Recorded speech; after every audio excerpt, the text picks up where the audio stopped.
What's up, guys? Welcome back to another video. We're going to be talking about some advanced concepts today. Free will, action. Let's get into it. So, lately I've been watching videos by a couple videos that stood out to me by Elmer O'Locker Jr. If you guys aren't familiar with him, he has a big channel on here. I first saw his channel when he had like literally under 1,000 subscribers. Now he's got like almost 400,000. And his grandfather was actually good friends with Neville Goddard. And so he's been studying this stuff for decades. And he has a lot of his own takes. And over the years, really kind of broken down his own way of viewing these things. And he also covers transurfing on his channel as well. And so he likes that model as well, as do I. And so throughout all of his studying and stuff, he's kind of come up with some things, and I took some notes specifically, and I'm going to tie in some ideas because I think that there's like the true aspects of what Neville's talking about actually coincide perfectly with Vadim Zeland's teachings. And Elmer O'Locker himself also says people have misunderstood Neville's teachings. And so we're going to go dive into these topics that are, like I said, complex, advanced, talking about free will and whatnot. So here's the thing. When we go into and work with the subconscious mind, whether we're using the state akin to sleep, whether we're using affirmations, visualization, scripting, whatever, and we make this impression, right?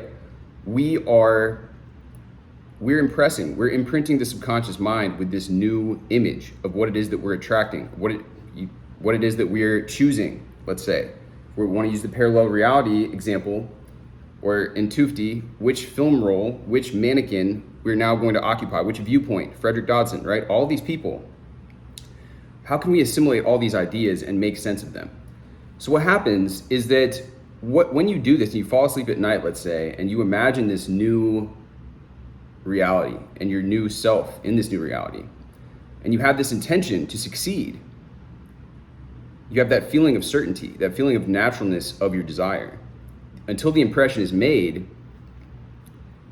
you're going to wake up in a new state of consciousness. And what happens when you wake up in a new state of consciousness, this is how you know that you've imprinted it, is that you're not going to feel exactly the same.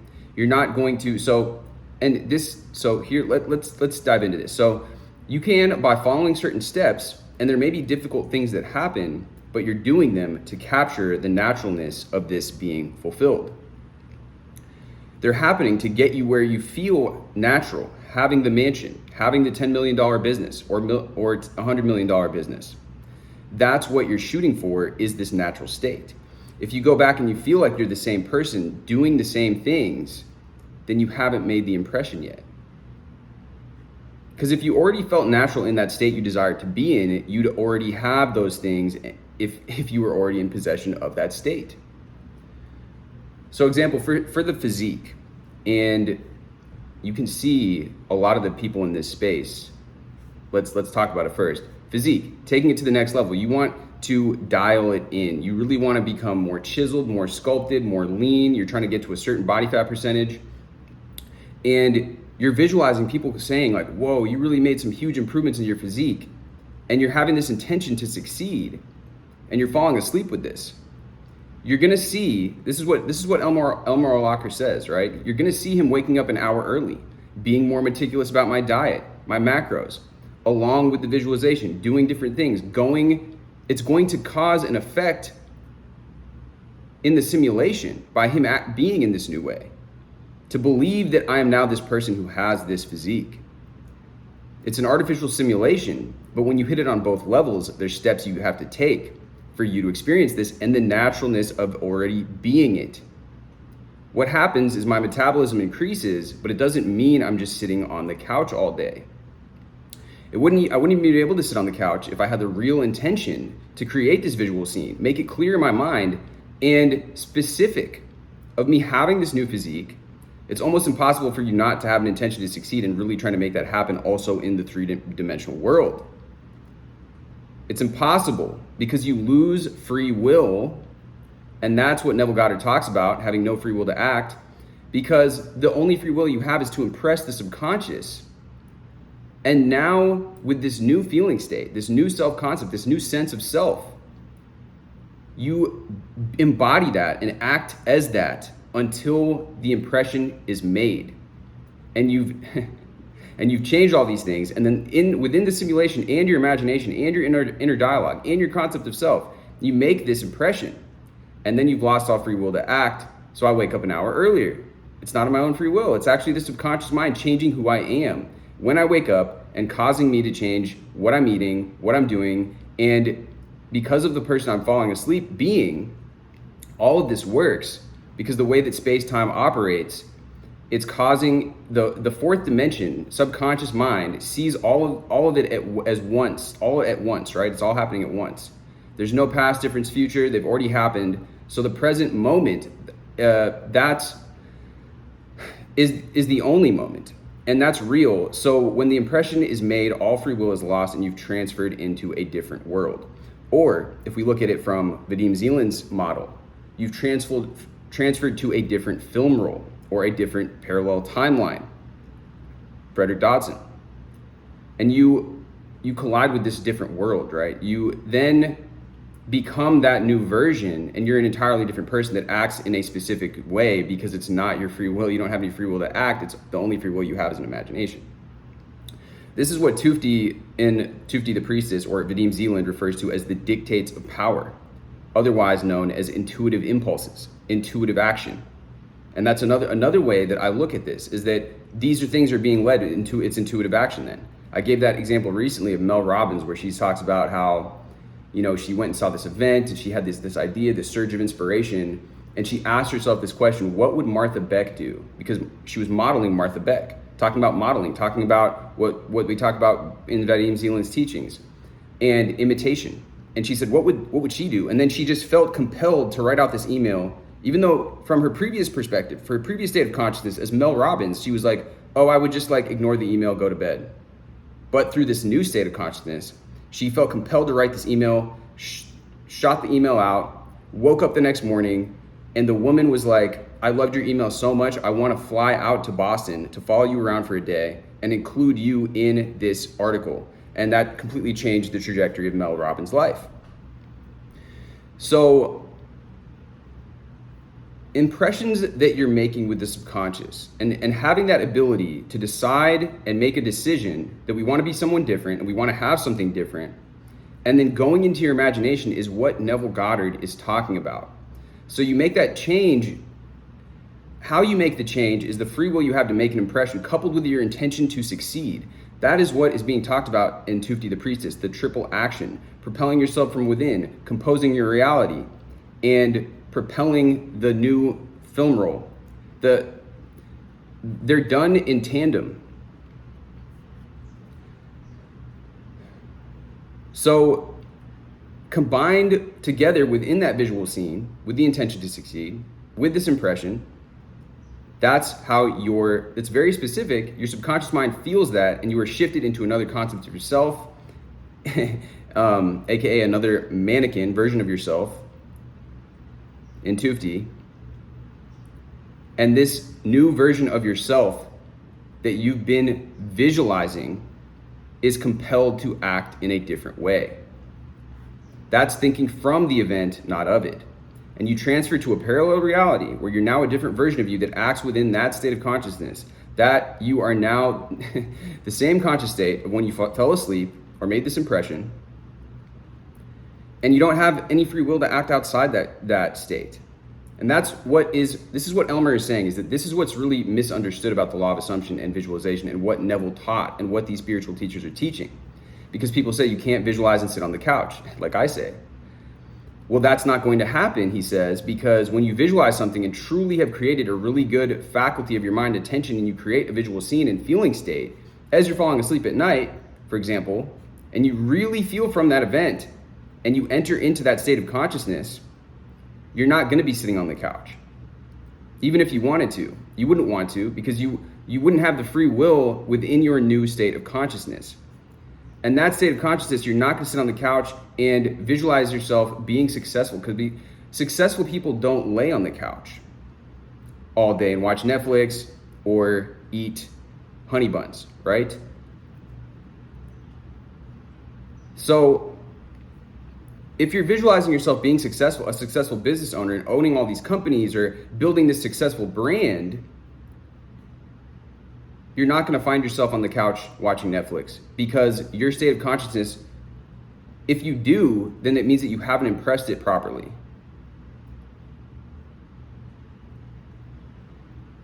This new version of your, so when you fell asleep, it's all about falling asleep with impressing the subconscious. And this new version of yourself is going to, you're going to make those promises. You're going to be drawn to those new action steps, that new way of being, to embodying that character. And you're going to keep those promises and leveling up manually, which will create a different version. But you going through all these uncomfortable things in the simulation that are going to raise your state of consciousness as well, that is going to force you, it's going to force you to do certain things to get out of your comfort zone throughout the day. And you're doing these different things that are leading you to your wish fulfilled. Your subconscious mind is going to feel this new version of you as you fall asleep. And because you've accomplished all these things, you'll lose free will, and the next day you become this new state of consciousness. And by disregarding the three-dimensional world and feeling as if you've already done these things, you speed up this entire process. And this, again, he's saying this is where people get things misunderstood in the law of assumption community, but he's been studying it for so long that he knows that this is how it works. When you're picturing in your mind all this throughout the day, and you don't have the free will in those acts, you have to first imagine something, and then the imaginary act creates the action that you take. Just like before I made the video, or before I talk into this microphone, I'm picturing myself creating this, whether it's conscious or unconsciously, before I do it. And the imaginary act that I've created within me takes away my free will, forces me to act and do what I'm doing. Now that I don't have free will, I'm making this video because I imagined it first. And so whether it's conscious or unconscious, it's leading you down this path. And the subconscious pictures and feeling states are making you act in this new way. And he says, I know this can kind of be confusing, and he absolutely understands. But this is the way that it works. And if you see, he talks about too, he works out every single day. He goes to the gym every single day, and he's pretty jacked. And, you know, I've mentioned so many times, Dylan James goes to the gym every single day. Lucy goes to the gym. So many people that are doing this stuff are embracing the physical. But the key with this whole thing, talking about action and free will, see, free will is a very interesting topic. I mean, there's been this whole debate between free will and determinism for such a long time, but the way that I'm understanding this, as it relates to what I'm learning from what Elmer is saying, and also Tufti the priestess, and I know that, like I said, Elmer is familiar with Vadim Zeland's teachings as well. That is when you are following the dictates of power or being led down the script. Let's embrace this whole free will thing for a second. Because a lot of people say, oh, people don't have free will, and it kind of rubs me the wrong way, and I understand how it rubs people the wrong way, but let's just buy into this for a second. When you adopt this new state of consciousness, I've had like sensations where I've known something, and then it's like I do get those intuitive impulses. And you can see this in sports. You can see this in a lot of different things where it's like, how did this person do this? They're following those intuitive impulses, those dictates of the script. And one way of thinking about that is that now they don't have any free will. It's just they're simply following what they've been led to do.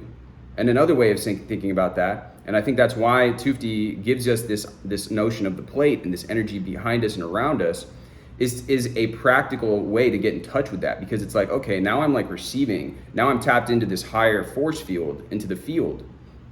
And another way of looking at that, if you were religious, or if you resonate with this type of language, is being like a servant of God, being a servant of the divine. Because when you embody that, I've had times in my life too where I feel like I'm not even really in control of what's happening. Things are just happening of their own accord. And there's many examples that I can give, but one example that comes to mind, I made that video recently about getting free stuff or whatever. Well, when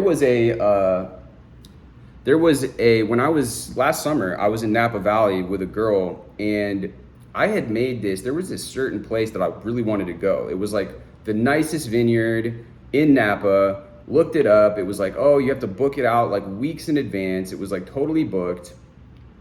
And I had this one place that I wanted to visit. We went there, ended up getting recommended to go to lunch at this other place, which ended up being fantastic. A really good lunch. Best peach sorbet I've ever had in my life. And this all happened when I initially rejected a first place that we went to. We went to this first place and they just sat us at this place. It was like facing a bush. It was like, what the heck is this? This is not the Napa experience that I paid for, that I wanted, right? And so I was kind of just like, man, what the fuck? Like I was not necessarily in the best mood. But what happened was I was picturing that having this great experience. And when we went to lunch at this other place, I think it's called Don Giovanni's in Napa, great place. Our waiter, we were just talking to him. We were just being friendly as I usually do. And, me and her had together been affirming this or just putting out that intention, everybody loves us, blah, blah, blah, right? And we told him that we had wanted to go to this place. It's called Domaine Carneros. And he's like, first of all, friendliest guy ever. Spends part of the summers, I think, in Italy, then comes back to Napa to work and make money. But he was like, you know what? I actually know, I'm really good friends with the manager over there.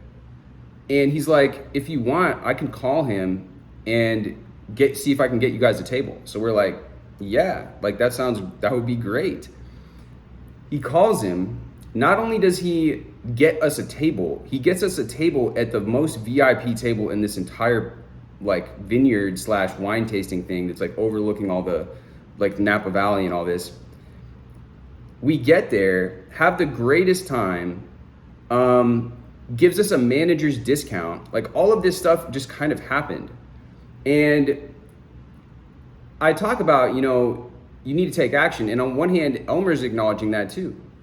And so same thing with Vadim Zeland. But what they're saying is that when you embody this state, you lose your free will essentially, or another way of looking at it is you were guided by your intuition to take the steps necessary in order to get there. So if this helps understand the dichotomy between action, not taking action, free will, not having free will, I think that this hopefully this made an impression on me listening to Elmer talking about this, because it does resonate and ring true for me. And as you guys know, I'm a big proponent of self-development, taking action. And I think it's evident that Elmer is as well by the fact that he goes to the gym every day. He talks about, I'm making a decision. This isn't hard work. Working on his business, he's like, where's the hard work? He's like, it's fun work. It's enjoyable work. It's good. And those are all reframes that we can do. But both Elmer in this example and Tufti the Priestess are talking about this form of triple action where it's like, okay, I'm imagining, I'm impressing the subconscious, and then I'm also taking steps that are in alignment with the goal. And so I think that when we're able to do that, and as a byproduct in Tufti as well, they talk about when you create movement, now you're filled with new energy. Now you're getting more inspiration, more ideas, right? Because the entire trip, planning it to go to California, we traveled up the entire coast of California, all the way from LA, all the way up into Oregon, actually, into Portland. And that took planning, right? It doesn't just happen on its own. But I think that when you make a decision and you act with that certainty, this is something that Neville Goddess talks about as well. And she also had a fitness journey. And she talks about how she lost 30 pounds. And she also embodied this state of consciousness. And then her boyfriend or husband got her this Fitbit. And then she started realizing, oh, what I'm doing to burn my calories actually is not really working. What I need to be doing is like walking. What I need to be doing is like this, right? And then she was led down this kind of bridge of incidents or path that allowed her to lose the weight. But it's not from sitting on the couch. And Dylan James would say the same thing, because that guy's in the gym every single day, burning like thousands of calories. But when you embody that new state of consciousness, you're led down that path and it becomes like, I want to do this, right? And for me, another thing is that Elmer's talked about this as well, is that You want to be that person that you're proud of looking at in the mirror, that somebody that you can admire. And Tufti says this as well. Vadim Zeland says this as well. And it's like, to me, in my mind, that person is an action taker. That person is, on the path, charging forward in life. They're not lazing around, laying around on the couch. And so that's important too. What is it that you admire? What is it to be a person that in your mind you admire? Who is that person? And then allowing yourself to be guided and led down the path that will get you to that. So yeah, with Maggie Murphy, she talks about how, that all of that led down this path, but all of this is also embracing this physical. You can acknowledge that reality is a simulation, like Elmer is saying, and also, like he does, go to the gym 7 days a week. And not to say that that's what you need to do, but what it is it's embracing both. It's using both to your advantage, and it's working with both in tandem. But the idea of free will, it's such a interesting topic. And for those of you that want to really kind of embrace this notion of free will or not having free will, maybe this will be helpful to you guys, because this now is delineating in my mind. It's making it clear from the Neville Goddard point of view of take no action. This is kind of like what is meant by that, because it is taking action. As you can see what Elmer's saying, you're not going to want to sit on the couch. You're not going to imagine being this multi-millionaire successful person and still want to sit on the couch. You're going to be motivated to fucking get off your ass and start making shit happen. You're going to be motivated to send out that email like Mel Robbins said. You're going to be motivated to go out, go to a new place, and perhaps run into new opportunities that you hadn't before. Go on a trip, So, and with that being said, guys, much love as always. I hope that this video has shed some light for you guys as it has for me. Very, very interesting. And with that being said, much love. Drop this with a like, hit me with a subscribe, and I will see you guys in the next video.